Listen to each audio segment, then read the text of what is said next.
नमस्कार मित्रों, जय भारत जय भारती शिक्षण में आपका बहुत बहुत स्वागत करती हूँ। आज मैं राजस्थान माध्यमिक शिक्षा बोर्ड का संस्कृत का सिलेबस स्टार्ट करने जा रही हूँ, जिसमें आज हम शुचि पर्यावरण नामक प्रथम पाठ को ले रहे हैं, जिसे हरिदत्त शर्मा जी ने लिखा है और लसत लतिका नामक उनकी पुस्तक से लिया गया है। तो दुर्वहम अत्र जीवितम, आप देख रहे हैं पहली लाइन में ऊपर, दुर्वहम अत्र जीवितम जातम, कि यहाँ जीवन बहुत दुर्वहम यानी कठिन हो गया है। प्रकृति रे शरणम, प्रकृति की शरण में चले। शुचि पर्यावरणम, पर्यावरण शुद्ध हो, पवित्र हो। महानगर मध्य चलत ऐशनम अनिशम कालायस चक्रम, कि महानगरों में दिन रात, चलत अनिशम यानी दिन रात, कालायस चक्र चल रहा है, यंत्रों का चक्र चल रहा है, लोह चक्र चल रहा है, जो मन शोष्यते, जो मन का शोषण करता है, और तनुपेष्यते, शरीरों को पीसता है। भ्रमति सदा वक्रम, वह सदैव टेढ़ा मेढ़ा ही चलता है।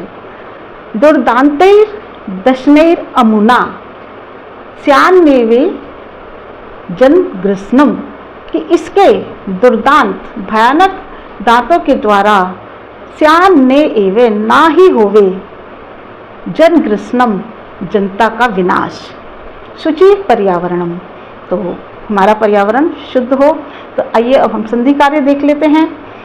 दुर्वहम अत्र, दुर्वहम प्लस अत्र, प्रकृति एवे, प्रकृति प्लस एवे, चलत अनिशम, चलत प्लस अनिशम, दुर्दांत ही प्लस दशनहि अमुना। आप जो ऊपर टेक्स्ट में ऊपर रे देख रहे हैं वो विसर्ग के बने हैं। स्यात न एवे,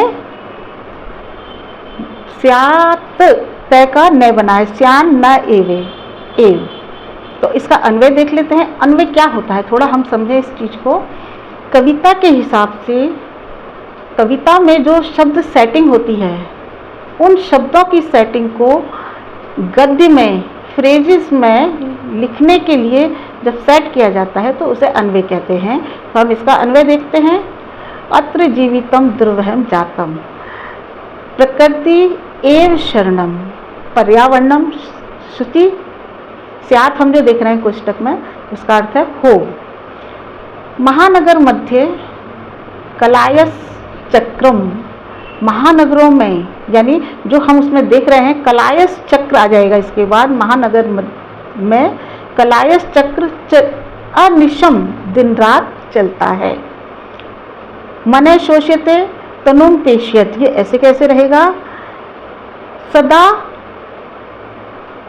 वक्रम भ्रमति, सदा वक्रम भ्रमति यानी टेढ़ा चलता है। फिर आगे हम देखते हैं दुर्दांत ही दशनहि अमुना, तो यहाँ अमुना पहले आएगा। अमुना दुर्दांत ही दशनहि, जनग्रसनम यानी ऑब्जेक्ट आ गया, जनग्रसनम यानी जन संहार, जन विनाश। स्यात् न एवे, ना न एव स्यात्, ना ही हो। तो ये हमारा इस तरह अन्वय है। आप इसे पढ़कर और अधिक समझें, बार बार पढ़ने से आपको चीज़ें समझ आएंगी। अब इसका प्रसंग देख लेते हैं। प्रसंग में हमें 2-3 बातें बतानी होती हैं कि पाठ कहाँ से लिया गया है, किसने लिखा है और उसकी किस पुस्तक से लिया है। तो प्रस्तुत पद्य, यह पद्य हम अस्माकं, हमारी पाठ्य पुस्तक के शिमुषी द्वितीय भागस्य, द्वितीय भाग के शुचि पर्यावरणम नामक पाठात् अवतरितः, पाठ से अवतरित किया गया है। अस्य पाठस्य रचनाकार महाभागे हरिदत्त शर्मा अस्ति, इस पाठ के रचनाकार महाभागे हरिदत्त शर्मा है। अयम रचना तस्य पुस्तकात्, यह रचना उनकी पुस्तक से, कौन सी पुस्तक से, लसल लतिकात्, लसल लतिका पुस्तक से उद्धृत की गई है। हरिदत्त जी की इस रचना का शुचि पर्यावरणम का दूसरा पैराग्राफ देखें। कज्जल मलिनम मुंचति शत शक्ति यानम, वाष्पयान माला संधावती वितरन्ति ध्वानम। तो कज्जल मलिनम धूमम मुंचति शतशक्ति यानम, यानी सैकड़ों शक्ति गाड़ियाँ, वाहन काजल के समान मलिन धुएं को मुंचति छोड़ते हैं। दूसरी लाइन में देखेंगे, पंक्ति में देखेंगे, वाष्पयान माला संधावती वितरन्ति ध्वानम, यानी वाष्पमाला जो धुआं छोड़ती थी गाड़ियाँ, रेलगाड़ियाँ, उनके लिए कहा गया है कि रेलगाड़ियाँ जो है तीव्र कोलाहल करती हुई बहुत तेज़ी से दौड़ती हैं, तीव्र कोलाहल छोड़ती हुई बहुत तेज़ी से दौड़ती है। वाष्पयान माला यानी रेलगाड़ियाँ संधावती तेज़ी से दौड़ती हैं, वितरन्ति छोड़ती हुई ध्वानम कोलाहल को। याना नाम पंक्तियों ये अनंता कठिनम संसरणम शुचि पर्यावरणम। याना नाम यानी वाहनों की पंक्तियाँ, ये अनंता, ये संधि है ही अनंता। ही का मतलब है क्योंकि, या तो कभी क्योंकि इसका अर्थ होता है, कभी निश्चित होता है। क्योंकि वाहनों की पंक्तियाँ अनंत हैं, इसलिए कठिन संसरणम, चलना फिरना संचालन कठिन होता है। शुचि पर्यावरणम, तो पर्यावरण को शुद्ध रखें। अब हम इसका अन्वय देख लेते हैं। तो आप देखेंगे नंबर 1 जो नंबर डले हुए हैं वहाँ जाएंगे, शत शक्ति यानम, दूसरा कज्जल मलिनम धूमम मुंचति। तो नंबरिंग हमने कर दी है, इस बार अगर हम उसके हिसाब से अगर हम रखेंगे तो हमारा अन्वय बिल्कुल सही जाएगा। दूसरी पंक्ति में देखिए, वाष्पयान माला ध्वानम वितरन्ति, ध्वानम को यानी तीव्र कोलाहल को, वितरन्ति छोड़ती हुई, वितरण करती हुई, संधावती तेजी से जाती है। तो संधावती बाद में आएगा। याना नाम पंक्तियों ये अनंता कठिनम संसरणम। याना नाम पंक्तियों ही अनंता, इसके 2 भाग हो गए, ही अनंता। तो पहला भाग हम ही को लेंगे, चूँकि या क्योंकि यानों की, वाहनों की जो पंक्तियां हैं अनंता, तीसरे नंबर पे आ गया अनंता, अनंत है। कठिनम कठिन है, संचरणम यानी निकलना भी, चलना भी, आना भी, जाना भी। शुचि पर्यावरणम, तो पर्यावरण को प्रथम में रखेंगे और शुचि को हम बाद में रखेंगे। बीच में हमने देखिए अस्थि का प्रयोग किया है। कठिनम अस्थि, कठिन है, क्योंकि अस्थि इसमें गीत में नहीं आया है तो हमने क्रिया को लिया है।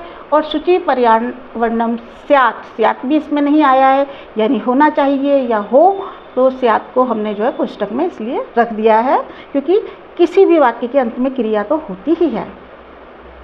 चलिए संस्कृत का भावार्थ भी अपन देख लेते हैं। अस्मिन् गीते कवि कथयति यत् अधुना शतशः शक्ति यानानि कज्जल सदृशम वाष्पम त्यजन्ति। अस्मिन् गीते, इस गीत में कवि कहते हैं कि आजकल शतशः सैकड़ों शक्तियान यानी वाहन गाड़ियाँ कज्जल सदृशम वाष्पम त्यजन्ति, काजल के समान दूषित धुएं को छोड़ती है।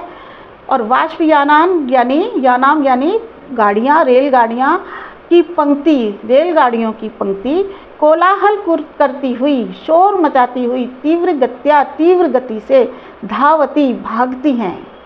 जैसा कि अपन देख रहे हैं कि कितनी तेज़ गति से भागती हैं, एक्सीडेंट हो ही जाते हैं। वस्तुतः अत्र, यहाँ पर असंख्य याना नाम पंक्तियाँ, सच तो यह है कि यहाँ पर असंख्य यानों की पंक्तियाँ हैं।